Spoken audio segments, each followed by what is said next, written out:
Anybody that supports Sharia law in this country should be deported. So do you know what Sharia law is?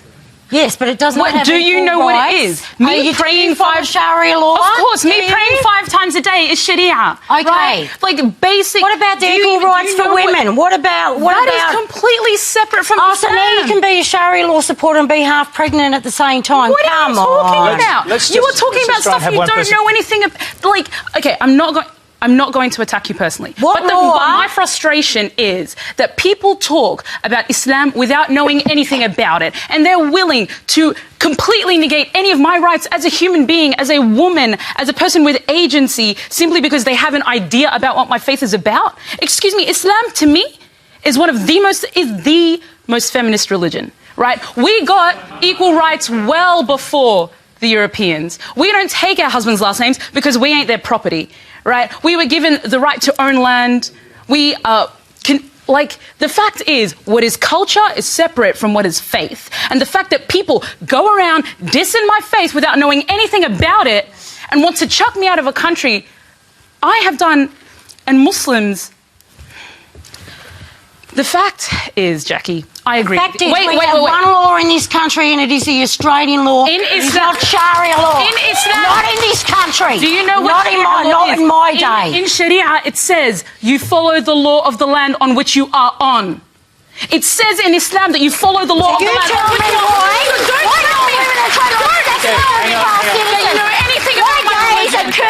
You tell me that. Jackie, that is not my religion. Can I just say that shouting at each other is not going to help? That is true. So please stop. I just want to ask you, let me go to... I'm saying that to both of you, if you wouldn't mind.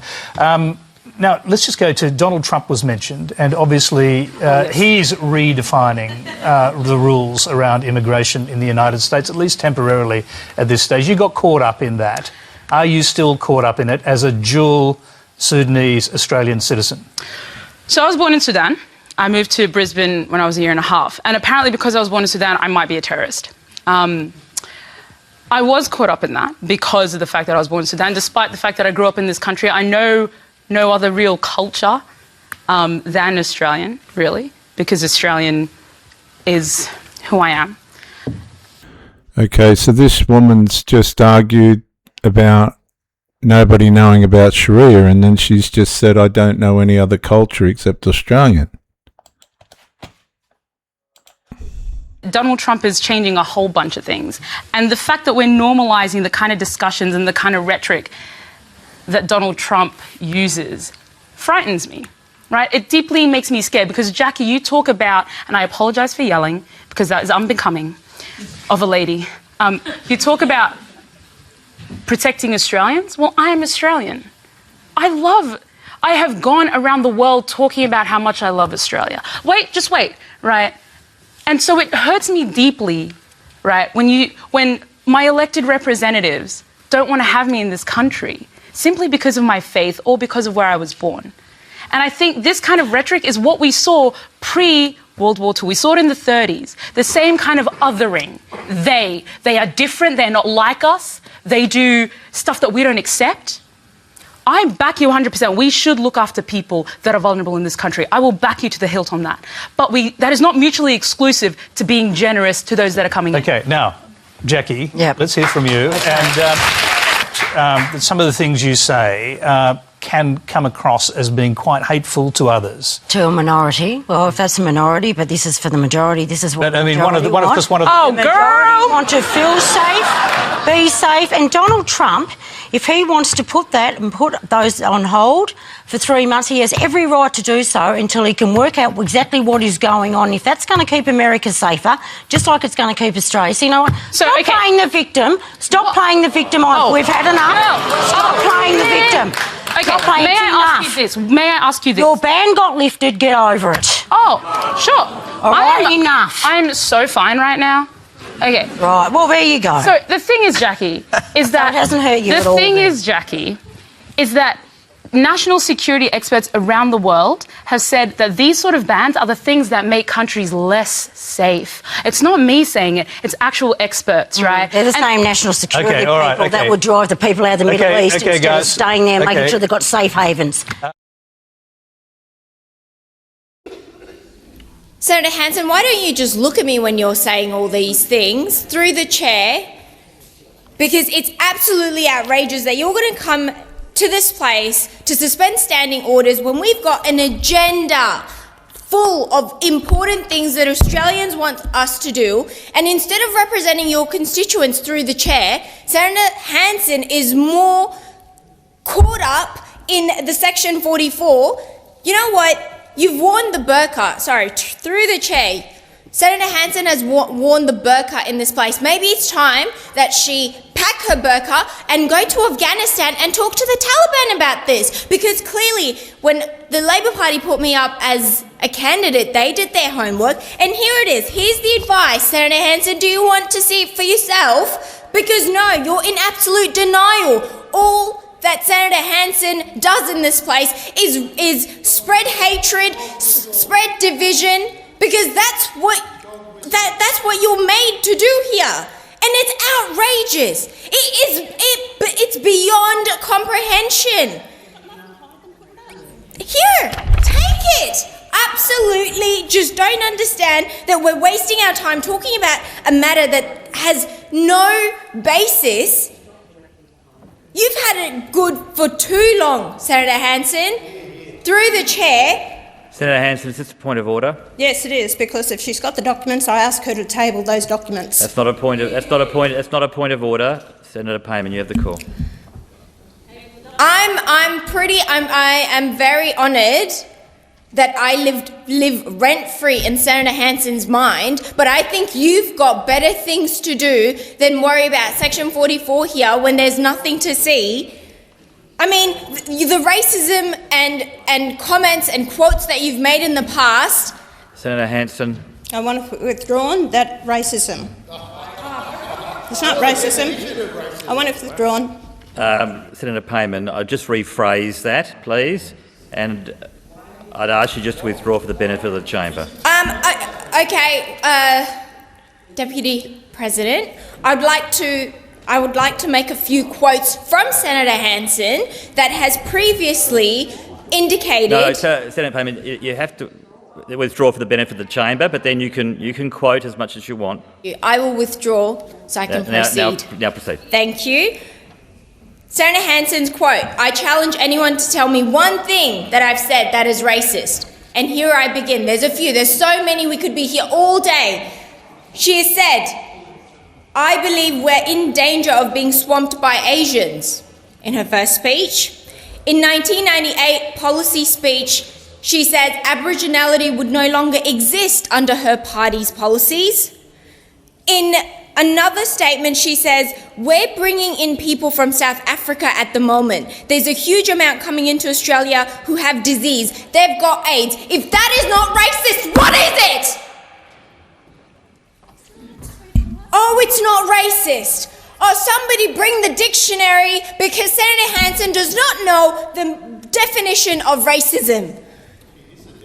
The fact that you would say just weeks ago to Senator Faruqi, "Piss off back to Pakistan," you're not just vindictive, mean, nasty, you bring disgrace to the human race. No dignity whatsoever as a senator in this prestigious place where we're supposed to bring a unity, where we're supposed to have that freedom of expression, yes, but within boundaries and confinements of respect. I kept on giving you the benefit of the doubt, Senator Hanson, despite your repetitive attempts to be racist to anyone who does not look like you. You are a convicted Senator Hanson, point of order. Racist. Yes, Senator Hanson. Yes, I do, and I want these comments about calling me racist You're a convicted withdrawn. racist. Senator Thorpe, please. This is not adding to the Senator Thorpe. This is not adding to the debate. Accusing. Prime Minister Anthony Albanese has suspended West Australian Senator Fatima Payman after she went on the ABC today and threatened to cross the floor again. Here she was leaving the lodge earlier today. Have you been expelled, though? No. You haven't been? What was discussed with the Prime Minister? The 29-year-old joined the Greens to vote for an immediate recognition of Palestine's statehood last week, despite the fact, of course, Palestine is governed by terrorists who refuse to release Israeli hostages. She told the ABC this morning that Anthony Albanese had given her a stern talking to. If the same motion on recognising the state of Palestine was to be brought forward tomorrow, I would cross the floor. I respect the Prime Minister and my senior colleagues, and obviously the Prime Minister had a stern but fair conversation with me a few days ago, and I understand that he's got, very important decisions to make as the leader of our nation. Well, it can't have been that stern, because Senator Payman said she wouldn't hesitate to defy the PM again. It depends on what is brought forward in the Senate. Obviously, you and I both don't have a crystal ball, so it's really difficult to say. But if the same motion on recognising the state of Palestine was to be brought forward tomorrow, I would cross the floor. You would cross the floor Yes. again? Do you expect it will come forward again?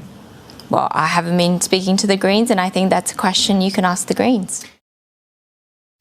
So after that interview, Anthony Albanese had finally had enough. He summoned her to the lodge and informed her she is indefinitely suspended from Labor Party caucus meetings. He really had to do this. Otherwise, the narrative of Anthony Albanese being weak on China, now weak on Fatima Payman, was going to just continue over the course of the week. And it's not the first time she's defied him. Remember when Anthony Albanese said, "From the river to the sea" is a statement that has no place in this country. And then she went into an interview and repeated the phrase after he'd said that. Of course, she crossed the floor. She said on the ABC today she'd do it again. She left the Prime Minister with no choice. No, absolutely. But I will say, though, that Anthony Albanese has proven himself to be a wilted lettuce leaf on this issue from the very beginning. I mean, he's had almost 1 week now to suspend her. And this was the first time, James, that a Labor MP has crossed the floor and got off scot-free. Now, she's gone on the ABC this morning and gone, well, I'm ready to go rogue again. I'm happy to cross the floor. And all that this suggests is that Anthony Albanese actually encouraged that behaviour. It emboldened her to make such a profound statement this morning that she would, in fact, go again, because there was no leadership from the very beginning. In the end, she is a young Muslim woman. The Labor Party need those Western Sydney seats. They need that diversity. She's a young Muslim woman. She fits that profile perfectly. And I truly believe that's why he has dithered around with it for the last few days. Well, to this is that she was very young when she was selected for the Senate. She's the third youngest senator in Australian history. She's the first famously Afghan-born hijab-wearing senator. I'm quoting the ABC. So she's been celebrated for her diversity. The problem, of course, is if you're going to have diversity picks, they're going to come with some diverse ideas. She says, I represent modern Australia. And so for her, modern Australia is being born in Afghanistan, entering the Australian Senate and voting on issues that have to do with foreign affairs rather than what has to do with Australia's national interest. And the thing about this, James, is that she used her first speech in the Senate to talk about how her family fled Afghanistan, fled the Taliban rule. So she's come here to talk about it, and now she's come out supporting Palestine, a Palestine state. She's come out supporting what we're seeing over there in the moment. At the moment, we know that Palestine only want Hamas want one state, their own terrorist state. And I just find it extraordinary. She's come here fleeing from the Taliban. But look, so I was going to say her position now, James, is completely untenable, realistically. I'm not even sure. Maybe she didn't realise the enormity of what she has done. She knew. Well, then what does she do now? Does she become an independent? She's already alluded to it. Go into the abyss? I mean, what does she do? Well, when David Spears asked her on the ABC this morning, would you cross the floor again? And she said, and I quote, well, you'd have to ask the Greens. So when she's a Labor senator saying, well, you'll have to figure out what the Greens are going to do in order to know what I'm going to do, yes, her position is untenable, and I don't think she really cares. Increasingly being used in Australia and elsewhere as part of an unprecedented wave of anti-Semitism. The Prime Minister has agreed that this is a very violent statement and that it doesn't have a place in our political debate. I ask you to join me to continue to call for freedom from the occupation, freedom from the violence, and freedom from the inequality. Has the Prime Minister of Australia now spoken to Senator Payman about her use of the phrase yesterday, "From the river to the sea, Palestine will be free"? Senator Thorpe, once again, I've asked for silence. It applies to you. I should not have to keep calling individual senators by name. That includes you. I'm asking for silence. Minister, please continue. It does say something about the motivation of those opposite, that after the government... So viewers, now you're going to see where all this has ended up, because Fatima Payman did leave the Labor government, and this is where she's up to now. To the stigmas of Australia. The Goodyear government is still capping, but is anyone surprised? When a risless, oralist, Prime Minister is running a show, a chopped government is what follows. It seems like every day they're asking, "Twin, can I borrow $1? Twin?" It's so performative. I'm surprised there isn't a Minister for Labubu's or a Parliamentary Secretary for Dubai Chocolate. One of the issues I've been tweaking about lately is AI safety. Australia has the potential to be peak at implementing this technology safely, but at the moment, there's more AI slop than a Deloitte report. ICL, TSPMOSM, wilted rose emoji. Let's go to Pauline Hanson now, the One Nation founder and leader. She joins us from Queensland. Thanks for joining us again, Pauline. I just want to go to this issue, actually, of dangerous ignorance. And first up, your colleague in the Senate, that is Fatima Payman, the former Labor senator from Western Australia, now an independent. And have a look at what she has said about her former home of Iran. Incredible place that Iran is, allowing for women to participate in the workforce, to ensure that they have a voice and their voices are heard, they're involved in the democratic process, realities that we're not privy to living here and listening to the propaganda that we receive from very single-sided organisations with a specific agenda. How could she be so ignorant, especially someone who came here as a refugee, Pauline, and just how dangerous are these views? I think she is very ignorant in what she's actually saying here. She came out from Afghanistan, my understanding, Chris, because I questioned about her citizenship and whether she should be a member of parliament, which they just ignored, and no investigation into it at all. My understanding of Iran is that it came under this totalitarian Islamic regime in about 1979. Before then, it was basically more freedom, democracy, but since it's been taken over by this regime, it actually suppresses women. My understanding of it is not what Fatima Payman's saying. It was about in 2022 that one woman who didn't wear the hijab, which is just so she uncovered her head, she was taken by the police. She was loaded into the back of the truck and she was beaten. And witnesses say that her injuries and reports from it were from the beating that she received from the police. You don't see tourists going there lining up to go to Iran. I can't imagine Western women wanting to go there or lie beside a pool with a bikini on. It just wouldn't happen. Women are suppressed, and when Fatima Payman talks on the floor of Parliament about domestic violence and how women are treated and all the rest of it, and yet she makes this statement about women in Iran, I'm sorry, domestic violence, women in Iran are controlled by the men. They cannot be accompanied unless there's a change, but my understanding was women cannot walk around by themselves without being covered up. They have to be accompanied by a male, usually, you know, if it's a child, the child has to be of teenage years, and they lose all control over the children once the children are actually 5 or 6. So it's all given control to the men, and they suppress the women, control the women. It is not democratic for women at all. So I don't know where she's getting this from. Yeah, you're right. I mean, it is just, you're right, sorry to correct me, she was from Afghanistan. Her family came out here as refugees from Afghanistan. But what she's saying about Iran is just so wrong and so dangerous. Women are being arbitrarily arrested on the streets and thrown into prison if they're not wearing their hijab properly, and we've had them die in custody. It's just a shocking situation for women in Iran, and to pretend otherwise is deeply, deeply dangerous and very disappointing to hear that coming from one of our senators. I want to go back to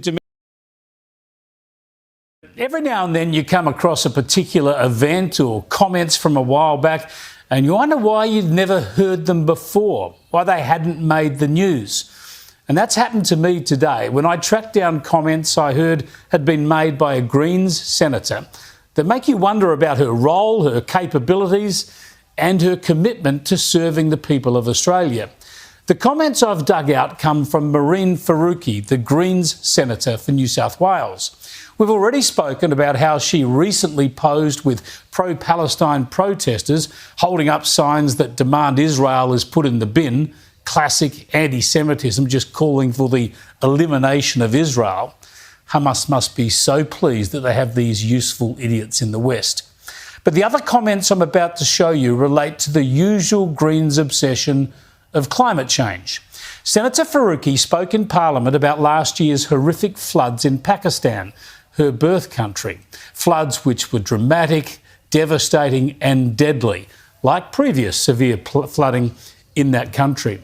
More than 1,000 people were killed and Australia donated millions of dollars in aid. But just listen to what this Greens senator had to say. I've just returned from Pakistan after seeing my Ammi. Australia's criminal inaction on climate is deeply felt there. Hang on, let's just stop it there. Australia's criminal action? An Australian senator in the Australian Senate talking about the plight of another country and labelling her own country criminal. What's going on here? Have a look at some more. I've just returned from Pakistan after seeing my Ammi. Australia's criminal inaction on climate is deeply felt there, felt in the extreme heat, felt in the melting glaciers washing away entire villages, and felt in the everyday life of children in Pakistan who are suffocating in an ever-deadly mix of intense heat and trapped pollution. So we must remember also to lift our gaze. We must start a process of making climate reparations to the global south countries who are most harmed by Australia's contribution to the climate crisis. Australia is criminal. Australia is to blame. Australia harms Pakistan and we should pay reparations. This is disgusting and idiotic stuff coming from anyone, but coming from an Australian politician, someone elected to our National Senate, surely is just beyond the pale. Australia contributes, as you know, about 1% of global emissions and falling. As our chief scientist once declared, if we shut ourselves down altogether and produced no emissions, it wouldn't make any difference to the climate. Yet Faruqi slanders her own country, says we're to blame for Pakistan's natural disasters. She ought to be ashamed of herself and she ought to resign from the Senate. Why isn't she protesting at the Chinese embassy, who account for about 1/3 of the world's carbon dioxide emissions? We already knew that Mehreen Faruqi didn't like Israel, but it turns out she's not a big rap on Australia either. From another angle, you can see an altercation as people tried to stop those people heckling. New South Wales Police did attend and they say they removed one individual and that appears to be some fundamentalist. Here I am walking of the LMA barefoot after walking. Here I am walking. That heckling continued as the Prime Minister and Home Affairs Minister were escorted to an office in the mosque, and it continued as they left as well. It was a very glowing review of what happened this morning, but the Prime Minister since addressing this. Meanwhile, here in Sydney, there have been wild scenes inside the Lakemba Mosque. Eid, a time of celebration and charity. As others tried to wrestle them away. There were a couple of people who are heckling. Some people don't like the fact that we've outlawed.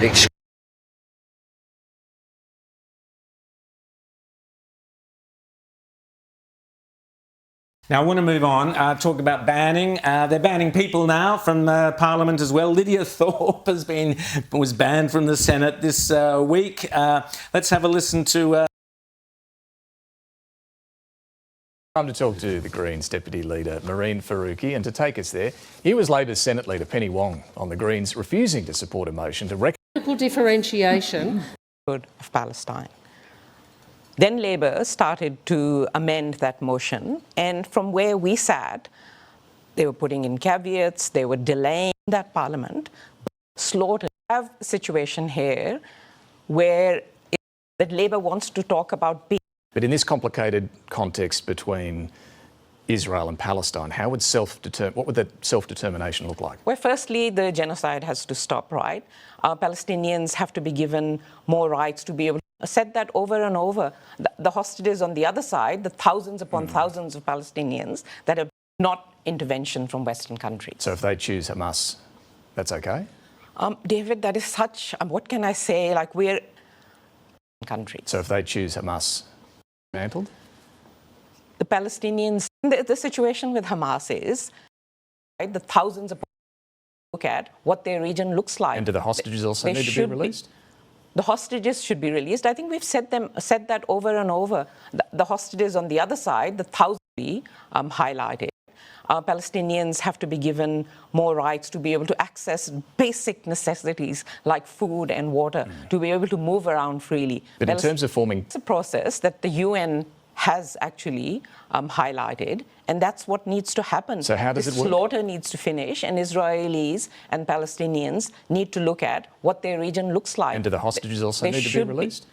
The hostages should be released. I think we've said that over and over. The hostages on the other side, the thousands upon thousands of Palestinians that have been held by Israel, need also to be released. And does Hamas need to be dismantled? Well, listen, the situation with Hamas is that it has nothing, I can't keep repeating it again and again. It has nothing to do with Palestinian statehood and Palestinian self-determination. No, the question was, does Hamas need to be dismantled?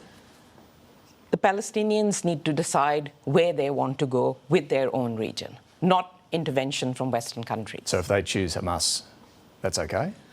David, that is such, what can I say, like we're creating this hypothetical scenario of what Palestinians, if and when they get self-determination, well, it's not hypothetical to ask, should Hamas be rather than actually questioning the Labour government hard on why they aren't stopping this slaughter, why they aren't putting sanctions on Israel. That's the question to ask, not a hypothetical, theoretical scenario that probably is never likely to happen. Well, let me ask you one more time, and this isn't hypothetical. Do you think Hamas should be dismantled? Hamas is listed as a terrorist organization, and there is absolutely no change that we are demanding in that. Should it be dismantled? Hamas is an organization that exists in the region that we are talking about here, right? Who will dismantle it? It is up to the people in Palestine and that region to make sure that people can live in peace, but I will say this again. At the moment, only some people in that region have the rights that every human deserves. Okay, but surely you can say, them don't. Surely you're able to say whether you'd like to see them gone. I mean, it's not up to me to say who should be gone or not.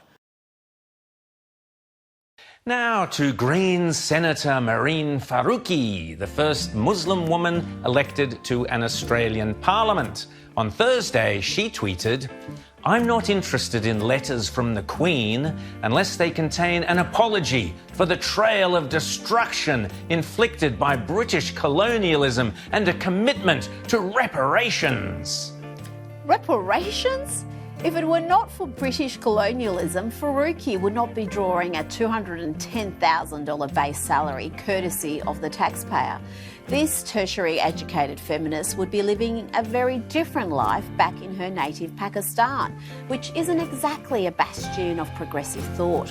But if she wants to harp on about reparations for historical atrocities, well, Senator, we're all ears. Here's the late Christopher Hitchens. We estimate 1.5 million European and American slaves taken between 1750 and 1815. Jefferson and Adams went to their